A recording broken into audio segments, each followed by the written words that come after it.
Friends அனைவருக்கும் இனிய காலை வணக்கம். குப்த பேரரசை நம்ம தொடர்ந்து பார்த்துக்கிட்டு இருக்கிறோம். அந்த வரிசையில் இன்றைக்கி நம்ம பார்க்க போகிற டாபிக் வருவாய் நிர்வாகம். குப்த அரசர்கள் வருவாயை எப்படி ஏற்படுத்தினாங்க, அதை எப்படி செலவு பண்ணாங்க அப்படிங்கிறத பார்க்க போகிறோம். குப்த அரசர்களை பற்றிய 5வது வீடியோ இது. ஆல்ரெடி 4 வீடியோக்களை போட்டிருக்கோம். நீங்கள் இன்னும் பார்க்கல, இப்போ தான் ஃபஸ்ட்டு டைமாக வீடியோக்குள்ளே வந்திருக்கீங்கன்னா இந்த வீடியோக்கு கீழே டிஸ்கிரிப்ஷன்லேயும் ஃபஸ்ட்டு கமெண்ட்லேயும் லிங்க் இருக்குது. மறக்காமல் அந்த லிங்க்கை கிளிக் பண்ணி ஃபஸ்ட்டு வீடியோவிலேருந்து பார்த்துட்டு வாங்க. அப்போ தான் உங்களுக்கு என்ன கதைங்கிறது புரியும். இந்த கண்டென்ட் எல்லாமே ஸ்கூல் புக்கில் இருக்கிற கண்டென்ட்டு தான்.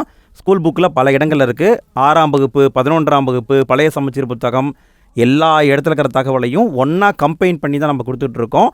ஸோ உங்களுக்கு புத்தகமே தேவையில்லை, நம்முடைய வீடியோவை முழுமையாக பார்த்தாவே போதும். சரி, நம்ம இன்றைய வீடியோக்குள்ளே போகலாமா? குப்த அரசர்களை பொறுத்த வரைக்கும் அவங்களுடைய வருவாய்க்கு முக்கியமாக இருந்தது என்னென்னு பார்த்தீங்கன்னா நில வருவாய். நிலத்துக்கு மேலே போடுற டேக்ஸு, அந்த டேக்ஸ் தான் அவங்களுடைய முதன்மையான இன்கம் சோர்ஸாக இருந்திருக்கு. குப்த அரசை பொறுத்த வரைக்கும் அரசர் தான் நிலத்துடைய ஒரே உரிமையாளர். எல்லா நிலமும் அரசருக்கு தான் சொந்தம். இதை பாகர்பூர் செப்பேடு அப்படிங்கிற ஒரு செப்பேடே குறிப்பிடுது. அரசருக்கு தான் எல்லா நிலமும் சொந்தம் அப்படின்ட்டு இந்த செப்பேடு சொல்லுது. குப்த அரசர்கள் வருவாயை எப்படி பயன்படுத்தியிருக்காங்கன்னா, காமாந்தகர் அப்படிங்கிற ஒரு அறிஞர் இருந்திருக்காரு. இவர் நீதிசாரா அப்படிங்கிற புத்தகத்தை எழுதியிருக்காரு. நீதிசாரான்னு சொல்லுவாங்க, நிதிசாரம் அப்படின்னு சொல்லுவாங்க.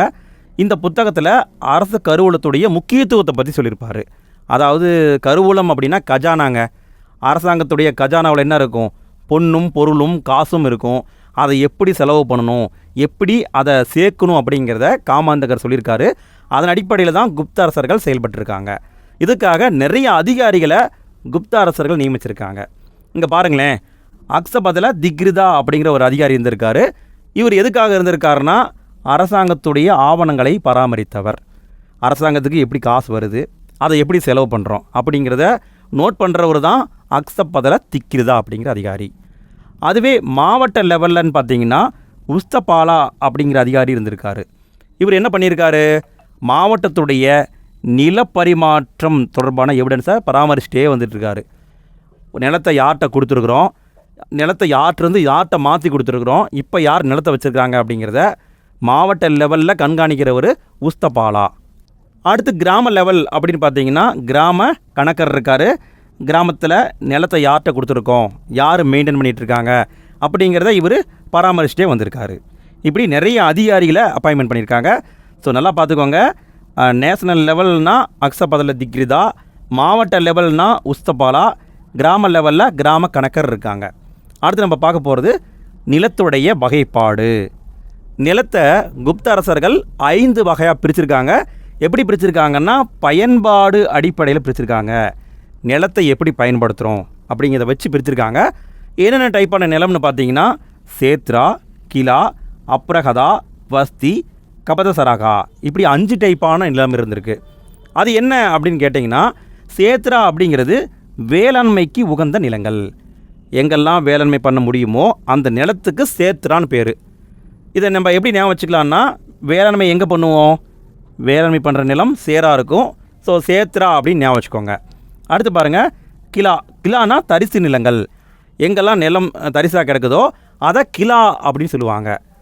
அடுத்து பாருங்கள் அபரகதா. அபரகதா அப்படின்னா வனம் அல்லது காட்டு நிலங்கள்.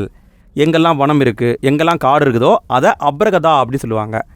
அடுத்து பாருங்கள் வஸ்தி. வஸ்தி அப்படிங்கிறது குடியிருப்பதற்கு ஏற்ற நிலங்கள். குடியிருக்கிறதுக்கு தகுந்த நிலமாக இருந்தால் அதை வஸ்தின்னு சொல்லுவாங்க. இதை எப்படி ஞாபகம் வச்சுக்கலாம்னா, அதாவது குடியிருக்கிறதுக்கு வீடு கட்டணுன்னா வாஸ்து பார்த்து தான் கட்டுவோம், அப்படி நம்ம ஞாபகம் வச்சுக்கலாம்.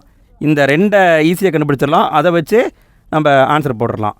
அடுத்து பாருங்கள் கபதசராகான்னு ஒரு டைப்பான நிலம் வந்திருக்கு.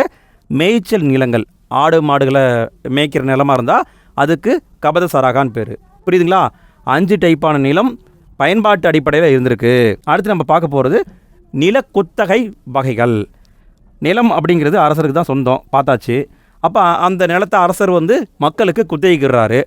குத்தகைக்கு விடுற நிலத்தையும் பல பிரிவுகளாக பிரித்து வச்சுருக்காங்க. அது என்னங்கிறத பாருங்கள். நிவி தர்மா அப்படிங்கிற டைப்பான நிலம் இருக்குது. இது என்ன அப்படின்னு கேட்டிங்கன்னா, அறக்கட்டளைக்கு நிலக்கொடையாக வழங்கப்பட்ட நிலம். ஒரு அறக்கட்டளை இருக்குது, அது போய் அரசர்கிட்ட கேட்குது, அரசாங்கமே நாங்கள் ஒரு அறக்கட்டளை வச்சுருக்கோம், எங்களுக்குன்னு பார்த்து ஏதாவது உதவி பண்ணுங்க அப்படின்னு கேட்குறாங்க. அப்போ அரசர் என்ன சொல்கிறாரு? சரி, உங்கள் அறக்கட்டளைக்கு ஒரு 5 ஏக்கர் நிலம் கொடுக்குறேன் அப்படின்னு சொல்லி தானமாக நிலத்தை கொடுக்குறாரு இல்லைங்களா, அதுக்கு தான் நிவித்தர்மா அப்படின்னு பேர். நிவித்தர்மா அக்ஸயானா அப்படிங்கிற டைப்பான நிலம் இருக்குது. இது நிரந்தரமாக அந்த அறக்கட்டளைக்கு தான் சொந்தம். அதாவது எந்த அரசர் வந்தாலும் இந்த நிலத்தை வாங்க மாட்டாங்க. அந்த நிலம் காலாகாலத்துக்கும் அந்த அறக்கட்டளைக்கு தான் சொந்தம். அதனால தான் இதுக்கு அக்ஸயானா அப்படின்னு பேர். அடுத்து பாருங்கள், பூமி சித்ராயனா அப்படிங்கிற டைப்பான நிலம் வந்துருக்கு. இது என்ன அப்படின்னு கேட்டிங்கன்னா, தரிசு நிலம்னு பார்த்தோம்ல, கிலான்னு பார்த்தோம்ல, அந்த தரிசு நிலம் இங்கே பாருங்கள், கிலான்னு பார்த்தோம்ல, இந்த தரிசு நிலத்தை விளைச்சல் நிலமாக மாற்றுறாங்கன்னா அந்த நிலத்துக்கு குறிப்பிட்ட காலத்துக்கு டேக்ஸ் கிடையாது. ஒரு 10 வருஷத்துக்கு டேக்ஸே கிடையாது. நீங்கள் விளைச்சல் பண்ணி நீங்கள் எவ்வளோ வருதோ எடுத்துக்கலாம். அப்படிப்பட்ட நிலத்தை பூமி சித்ராயனா அப்படின்னு சொல்கிறாங்க. தரிசு நிலமாக இருந்து அதை விளை நிலமாக மாற்றினா அதுக்கு குத்தகையிலேருந்து விலக்கு கொடுக்குறாங்க. அதை தான் பூமி சித்ராயனா அப்படின்னு சொல்கிறாங்க. அக்ரகார மானியம்னு இருக்குது. இது என்னென்னு பார்த்தீங்கன்னா, பிராமணர்களுக்கு கொடையாக வழங்கப்பட்ட நிலங்கள். பார்த்தாவே தெரிகிறது. தேவக்கிரக மானியம் அப்படின்னு இருக்குது. இது என்னென்னா, கோவிலுக்கு கொடையாக வழங்கப்பட்ட நிலங்கள். இப்படி நிலத்தை குத்தகை அடிப்படையிலையும் பிரித்து வச்சுருக்காங்க. அடுத்து நம்ம பார்க்க போகிறது வரிகள். குப்த அரசர்கள் வருவாயை பெருக்கிறதுக்காக மக்கள் மேலே நிறைய வரிகளை போட்டிருக்காங்க. என்னென்ன வரிங்கிறத பார்த்துக்கோங்க, இதுவும் முக்கியம். என்னென்ன வரிகள்னு பாருங்களேன். பாகா, போகா, கரா, பலி, உதியங்கா, உபரிகா, ஹிரணியா, இப்படி நிறைய வரி இருக்குது. அது எது இருக்குதுன்னு பார்த்துக்கலாம். முதல்ல நம்ம பார்க்க போகிறது பாகா. பாகா அப்படிங்கிறது அதாவது விளைச்சலில் 6ல் ஒரு பங்கை அரசாங்கத்துக்கு கொடுத்துடணும். நம்ம நிலத்தில் விவசாயம் பண்ணுவோம், வர்ற விளைச்சலில் 6ல் ஒரு பங்கை கவர்மெண்ட்டுக்கு கொடுத்துடணும். இதுதான் பாகா அப்படிங்கிற வரி. அடுத்து பாருங்கள், போகா அப்படிங்கிற வரி. இது எதுக்குன்னா அரசாங்கத்துக்கு மரியாதை நிமித்தமாக நம்ம கொடுக்குற வரி. கரா அப்படிங்கிறது கிராமத்தின் மீது விதிக்கப்படும் குறிப்பிட்ட கால இடைவெளி வரி. ஒரு கிராமத்தில் இத்தனை பேர் இவ்வளோ வரி அரசாங்கத்துக்கு கட்டணும் அப்படின்னு ஒரு குறிப்பிட்ட கால இடைவெளியில் கட்டுவாங்க. அதுக்கு தான் கரா அப்படின்னு பேர். பலி அப்படிங்கிறது விருப்ப வரி. ஆரம்பத்தில் அரசருக்கு விருப்பப்பட்டு நம்ம கொடுத்த வரி, பிற்காலத்தில் அதை கட்டாயமாக பிடுங்கியிருக்காங்க, அதை விட்டுருங்க.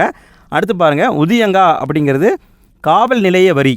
இதை நீர்வரி அப்படின்னு சொல்கிறாங்க. காவல் நிலையம் இருக்குதுன்னா அதுக்கு நம்ம டேக்ஸ் கட்டணும். இது காவல் நிலைய வரியாகவும் இருக்கலாம் அல்லது நீர் வரியாகவும் இருக்கலாம் அப்படின்னு சொல்கிறாங்க. அடுத்து பாருங்கள், உபரிகரா. உபரிகரா அப்படிங்கிறது கூடுதல் வரி. பட் எதுக்காக விதிச்சிருக்காங்கன்னு தெரியல. ஹிரணியா அப்படிங்கிற டைப்பான வரி இருந்திருக்கு. தங்க நாணயங்கள் மீதான வரின்னு சொல்கிறாங்க. பாதா பூதா அப்படிங்கிற வரி இருக்குது, பார்த்தாவே தெரிகிறது. இது காற்று, பாதம்னா காற்று, பூதம்னா ஆவி. அதுக்கு சடங்கு செய்கிறதுக்காக நம்ம டேக்ஸ் கட்டணும். சடங்கு பண்ணாலும் அதுக்கு டேக்ஸ் கட்டணும். அந்த வரி தான் இது. ஹலி பகரா அப்படிங்கிற ஒரு டைப்பான வரி இருந்திருக்கு. இது கலப்பை வரி. கலப்பை வச்சுருக்கிற ஒவ்வொருத்தரும் அரசாங்கத்துக்கு டேக்ஸ் கட்டணும். சுல்கா அப்படிங்கிறது சுங்க வரி. கிளிப்தா அல்லது உபகிலிப்தா அப்படிங்கிற வரி இருந்திருக்கு. இது நிலப்பதிவு வரி. நிலத்தை பதிவு பண்ணும்போது அரசருக்கு கொடுக்கணும். இப்படி நிறைய டைப்பான வரிகள் இருந்திருக்கு. அடுத்து நம்ம பார்க்க போகிறது குப்தர காலத்தில் பாசனம் எப்படி இருந்ததுங்கிறத பார்க்க போகிறோம். பாசனத்தை பொறுத்த வரைக்கும் ஏகப்பட்ட ஏரிகளை வெட்டியிருக்காங்க. இதுக்கு உதாரணம் அப்படின்னு பார்த்தீங்கன்னா, சுதர்சனா ஏரிங்கிற ஒரு ஏரி இருக்குது. எங்கே இருக்குன்னா, குஜராத்தில் கிர்னார் மலைங்கிற ஒரு மலை இருக்குது. அந்த மலையுடைய அடிவாரத்தில் ஒரு மிகப்பெரிய ஏரி இருக்குது, சுதர்சனா ஏரி. அந்த ஏரியை குப்தர்கள் தான் வெட்டினாங்க அப்படி சொல்கிறாங்க. கால்வாய்கள் இருந்திருக்கு. நாரத ஸ்மிருதி கால்வாய்களுடைய டைப்பை பற்றி சொல்லுது. 2 டைப்பான கால்வாய் இருந்திருக்கு. பந்தியா அப்படிங்கிறது வெள்ளத்திலிருந்து பாதுகாப்பு அளித்த கால்வாய். கரா அப்படிங்கிறது பாசன கால்வாய். இது என்ன அப்படின்னு கேட்டிங்கன்னா, பந்தியா அப்படின்னா அதாவது ஒரு வெள்ளம் வருது. வெள்ளம் வந்து அந்த தண்ணி வயலில் தேங்குச்சுன்னா அந்த செடிகள் எல்லாமே அழுகி இறந்துடும். அதனால் அந்த தண்ணியை வெளியேற்றணும் இல்லையா, அதுக்காகத்தான் பந்தியா அப்படிங்கிற ஒரு கால்வாய் இருந்திருக்கு. இது வந்து ஒரு வாய்க்காலுங்க. அடுத்து கராங்கிற வாய்க்கால் தண்ணியை கொண்டு வந்து செடிகளுக்கு பாய்ச்சறதுக்காக வச்சுருந்துருக்காங்க. இப்படி 2 டைப்பான கால்வாய்கள் இருந்திருக்கு. அடுத்து பாருங்கள், அமரசிம்கர் அப்படிங்கிற ஒரு ஜல நிருக்கமா அப்படிங்கிற ஒரு டைப்பான வடிகால் இருந்ததாக சொல்கிறாரு. இது வந்து தண்ணீர் தேங்குவதை தடுக்கும் வடிகால் அப்படின்னு சொல்லப்படுது. இதெல்லாமே வந்து குப்தர காலத்தில் செய்யப்பட்ட வருவாய் சார்ந்த நடவடிக்கைகள். அடுத்த வீடியோவில் பொருளாதாரம் சார்ந்த நிர்வாகத்தை நம்ம பார்க்கலாம். அடுத்த வீடியோவை ரெடி பண்ண உடனே எண்டு ஸ்க்ரீனில் நான் வச்சிட்றேன். ஃப்யூச்சரில் வீடியோவை பார்க்குறவங்க எண்டு ஸ்க்ரீனை டச் பண்ணால் போதும், அடுத்த பாகம் ஓப்பன் ஆயிரும். அல்லது இந்த வீடியோக்கு கீழே டிஸ்கிரிப்ஷன்லேயும் ஃபஸ்ட்டு கமெண்ட்லேயும் நீங்கள் லிங்க் இருக்கும், அதை டச் பண்ணால் கூட அடுத்த பாகத்தை பார்க்கலாம்.